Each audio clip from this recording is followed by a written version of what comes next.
Uma coisa que eu acho válido comentar aqui é sobre a toxicidade dessas comunidades.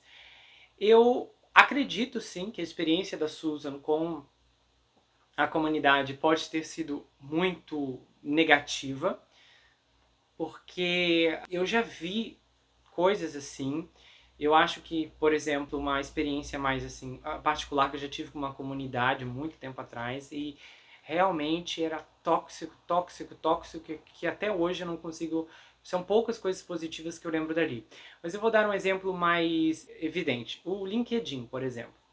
LinkedIn é uma plataforma, para quem não conhece, mais profissional, para postar currículos e também são a tendência, acho que a ideia ali era que houvessem mais postagens relacionadas a áreas profissionais, descobertas, avanços, uma plataforma profissional.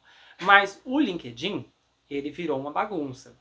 Eu acompanhava muito o LinkedIn há 2 anos atrás e simplesmente chegou num ponto em que eu parei e cansei. Eu fiquei um ano sem abrir o LinkedIn e agora, uma vez ou outra, uma vez por mês no máximo, eu lembro de dar uma olhada por lá, porque o LinkedIn ficou absurdamente tóxico. São postagens ridículas, discussões políticas intermináveis, ataques. Eu vi uma ativista, ela era uma ativista LGBT, não sei o quê, não sei quantos currículos de ativismo. E aí houve uma discussão sobre um assunto, e aí ela entrou em um dos comentários de uma pessoa, aí ela abriu o LinkedIn dele, ela viu a profissão dele, e ela respondeu bem assim: você é só um técnico em informática, enquanto eu sou PhD em não sei o quê. E ela fez assim um comentário detonando o cara pela profissão dele, que ela considera inferior a que a rainha se locomove. E o pior é que eu vi meio mundo apoiando o comentário dela. Uma coisa assim completamente absurda.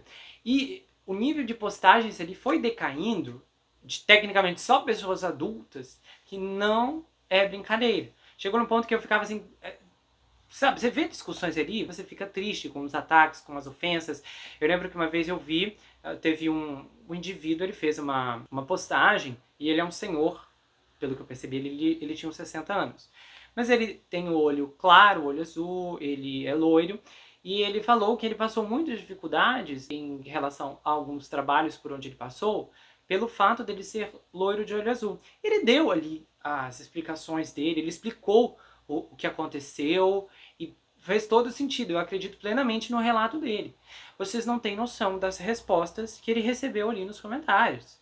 As pessoas o atacaram, o difamaram, minimizaram completamente o relato dele, que eu fiquei impressionado com a ausência total de empatia. Como ele não se encaixava com o estereótipo de vítima, que parece que metade ali daquele grupo considera que deve ser, simplesmente passaram como um trator por cima dele, desconsiderando totalmente o que ele havia contado. Fora as outras coisas que eu vi ali que não vale a pena contar aqui. O que significa que, infelizmente, coisas assim acontecem na maior parte dessas comunidades. As pessoas simplesmente perdem o controle. Em um campo literário, eu consigo imaginar como isso acontece, porque eu já vi algo assim, de forma bem próxima.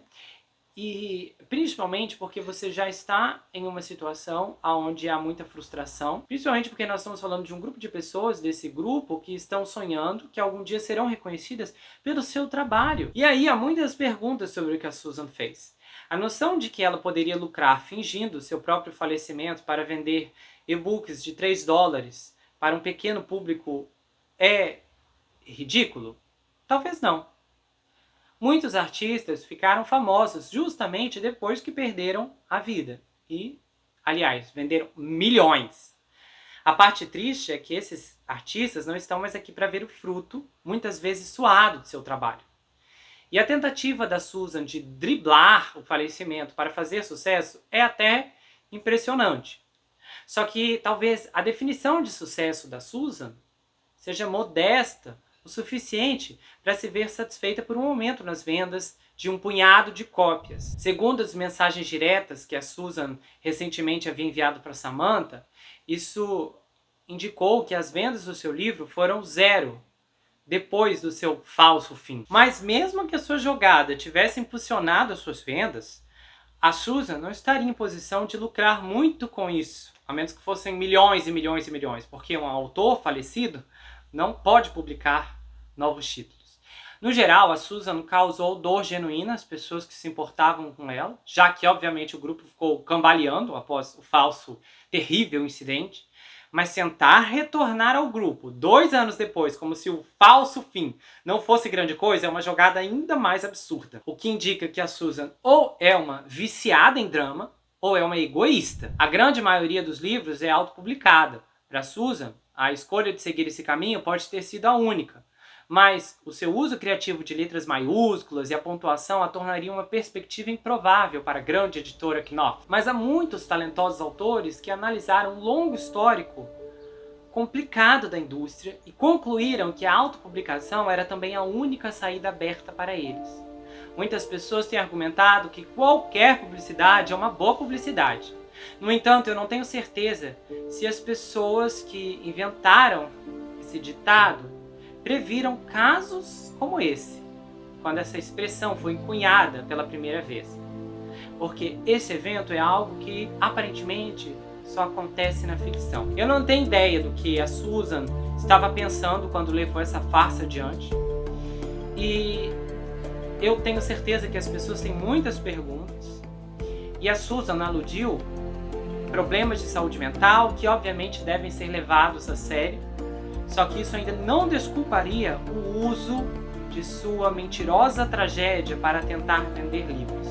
E há também uma questão de fraude real, já que seus parentes supostamente arrecadaram dinheiro para seu funeral. Se foi o drama tóxico que afastou a Susan, por que ela não ficou relaxando sobre a identidade falsa que ela criou de forma definitiva? Por que convidar ainda mais insultos e denúncias revelando a sua própria mentira? Bom, talvez haja uma resposta para isso, já que a Susan mandou uma mensagem para Samantha dizendo: "Eu simplesmente quero a minha vida de volta". Só que nesse ponto não resta mais nada na vida da Susan, pelo menos no Facebook, a não ser o drama. E o drama, ao que parece, é o que vai ser mais difícil de acabar. Se você gostou desse vídeo, inscreva-se no canal, ative o sininho, compartilhe, dá o seu like, confira as outras atrações aqui do Gustavo Report. Se você quiser saber mais sobre Metiqueira, meu livro, É o Perfeito Estranho, ele já está disponível lá no meu site. Você pode falar comigo pelo Instagram. Ele conta a história de um rapaz chamado Jack Wilber que se vê preso em uma terrível maldição hereditária enquanto precisa enfrentar um serial killer que está escondido em sua própria casa. Esse livro tem mais reviravoltas do que você vai conseguir imaginar, escrito em formato roteiro, ele é super fluido. O livro vai autografado se você quiser, com um pôster exclusivo e marcadores também. O envio acontece para qualquer lugar do Brasil, quase qualquer lugar do mundo também. Você pode me seguir pelo Instagram, se você tiver, Gustavo N Psicanalista. Eu tenho um canal de cortes, onde as análises são recortadas e postadas por lá. E eu também tenho, meus amigos, um grupo no Telegram, onde ocorrem votações, bastidores, áudios, muita coisa exclusiva que desenvolve e se desenrola apenas por lá. A gente se vê no próximo caso e não esqueça que aqui você sempre vai ter um amigo. Até mais, pessoal!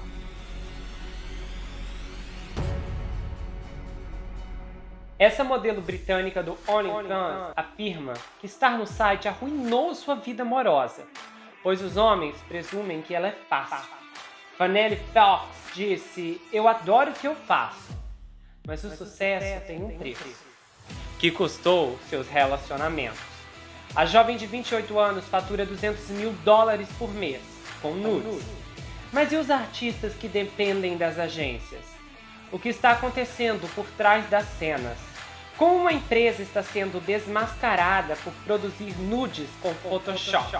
Hoje, você vai ver detalhes e testemunhos inacreditáveis do lado oculto dos nudes.